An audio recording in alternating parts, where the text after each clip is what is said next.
we have yet another massive shock. But is it really a shock when you do your research?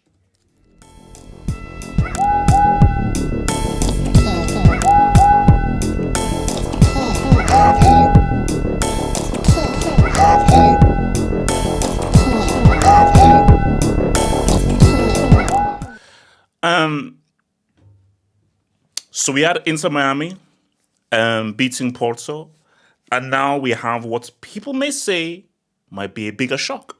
So Botafogo 1-0 dub against PSG, and it puts them in a great position. Because obviously they play Atleti, final game of the season. They already beat Seattle Sounders. Now they beat PSG. Now they have a very good chance of topping this group and being able to say what's up. And I'll tell you what topping the group may mean, because it's got something to do with also Group A as well. So I think people are like, oh my gosh, huge shock. And when you just see how Botafogo even celebrated, it was as if like this is a massive shock, like you beat the UCL winners. Now, keep in mind here, he wasn't playing. Now, this may actually add to his Ballon d'Or case, because I don't think Dembele played the first game where they bent over Atleti, and I don't think he was even in the squad for this game. So people will say, well, if so, are PSG that much reliant on Ousmane Dembele? People will say that if you don't have Ousmane Dembele, just look at how this team has operated. Ousmane Dembele has been amazing, but has this been a PSG team reliant on an Ous? And Ous has been key. Like trust me, without an Ous, I don't think they say what's up. But have they been reliant on an Ous? I don't think so. So people will say there's enough talent out there to be able to beat a Botafogo. So everyone said, now, wait a minute. These are the UCL winners. So the UCL winners, i.e. the best team in Europe, should have no business losing to anybody. So people will say, this might actually be a bigger shock than Inter Miami beating FC Porto. Because what's the UCL winners, the Champions League winners, a team who won the treble lost to a non-European team? That's if you don't really have that full-on ball knowledge. Because if you had your ball knowledge, you'll realize that, is this a shock? You see, here's the thing. I'll be with you.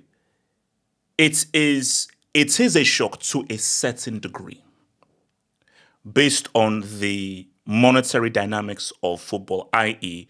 Europe can go out and get the best players from Africa, South America, Asia, North America, and wherever. So based on just the financial dynamics that Europe can control, Europe should be able to acquire the very best players.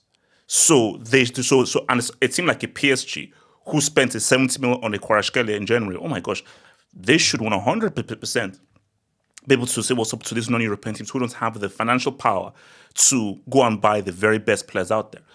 But as much as that is true,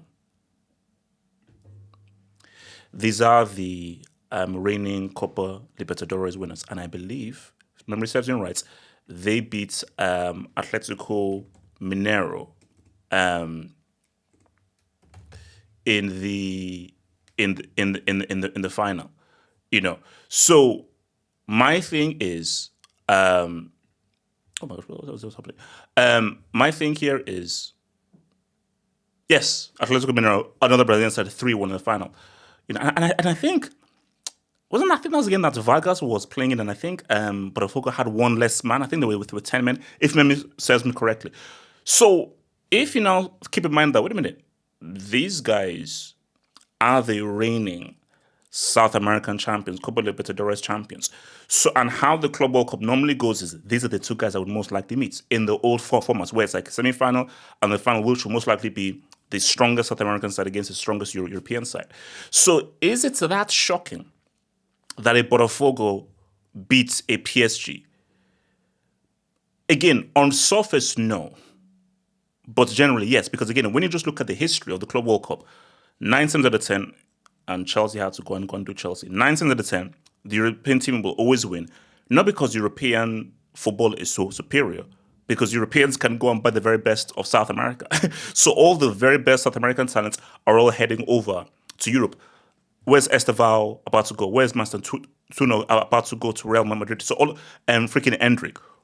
Look at how amazing Neymar was for Santos. Where did he go? So based on that, a European team should never lose to a South American side because you should be able to acquire the very best players. So in that sense, I still believe the Inter Miami win is still greater because Inter Miami are just such a much more worse side than Botafogo. But still, for a Botafogo side, to beat a team that has the likes of a Hakimi, a Vitinha, a Kvaratskhelia, and all these guys, a Desiree Doué, oh, that is a huge dub. It is a massive, massive dub. And I think that it's, and as I said again, when I was talking about the Inter Miami, this is what this trophy needs. I'm on now Roman Hood of time. This Club World Cup will be a win if a non-European team wins. I still feel it's still between City, Madrid, and I still feel PSG, although this is a shocking L for PSG, but I still think that PSG, City, and Madrid are the favorites to say what's up. But, because here's my argument here. Maybe this format, which is the classic World Cup format, where you now have to play all these games, maybe, because remember, it's 2 games that you have to play, like in the old format, 2, maybe 3. I think most times the European side play the semi-final and then they play the final, so it's 2 games. But if it's now like 7 games now, so it's what's it called? It's so second round, quarters, semis, final, and yeah, so it's 7 games. So if it's now 7 games, how are you sure that you will win all those 7 games? But specifically, how are you sure that in those knockouts you're going to win all those 4 games? It's not like 5 more extra games than the 2 that you normally play. So, but again, once you now go into the knockouts, will it be, because the worst thing would be if, let's say, we get to the semi-finals and it's 4 European teams in this semis. Then it's like, okay, problem. But if we now get to the semis, we have an MLS side. We have maybe an African side. We have a South American side. And then we have like a European side. Now, that would be ideal. Like, I do believe we're going to get at least 2 European sides in the semis. At least 2.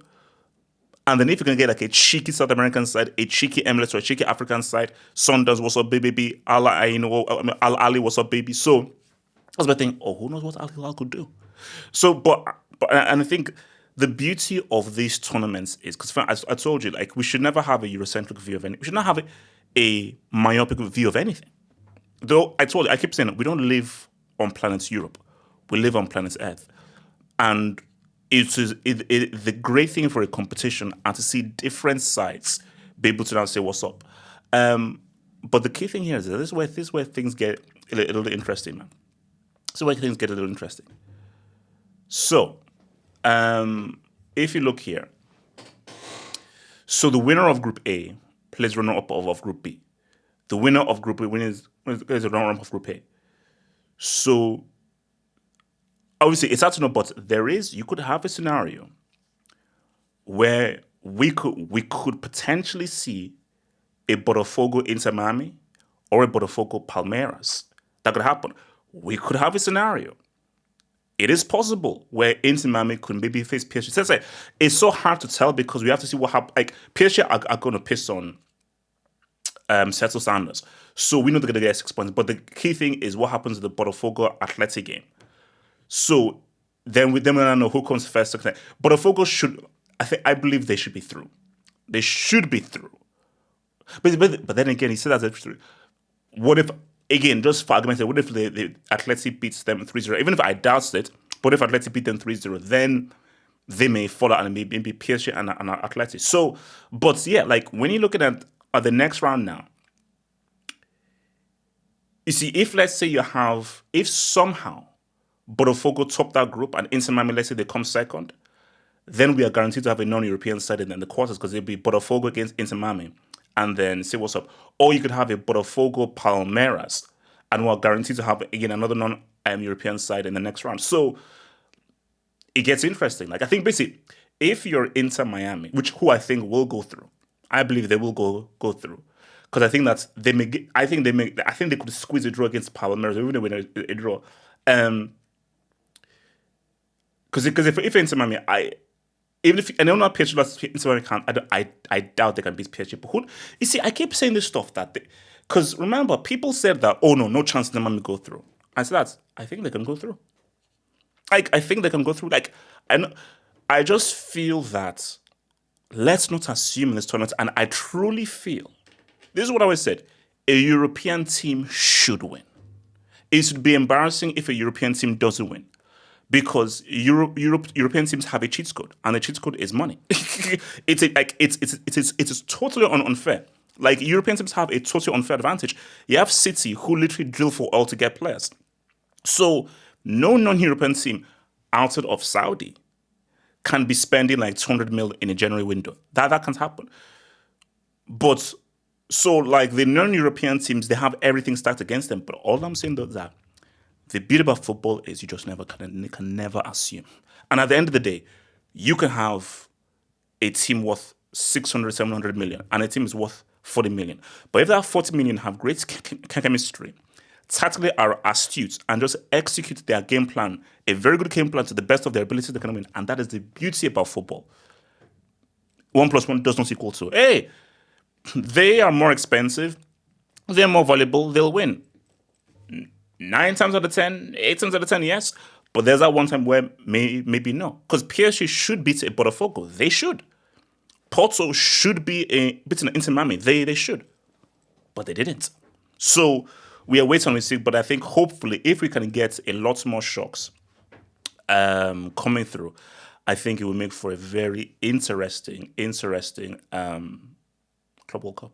Infantino, what do you say? And say, when we get to the knockouts, that's when I think things are going to start to cook. When we get to the quarters, that's when things will start to cook. But if we just have a good spread of non-European teams in the quarters, then I think this tournament will truly start to cook.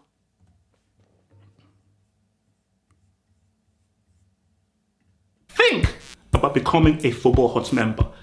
If you're a desktop merchant, just click on the join button below, over here. Or if you're a mobile phone merchant, just click on the join button below the video over here and join the true elite content crack addicts.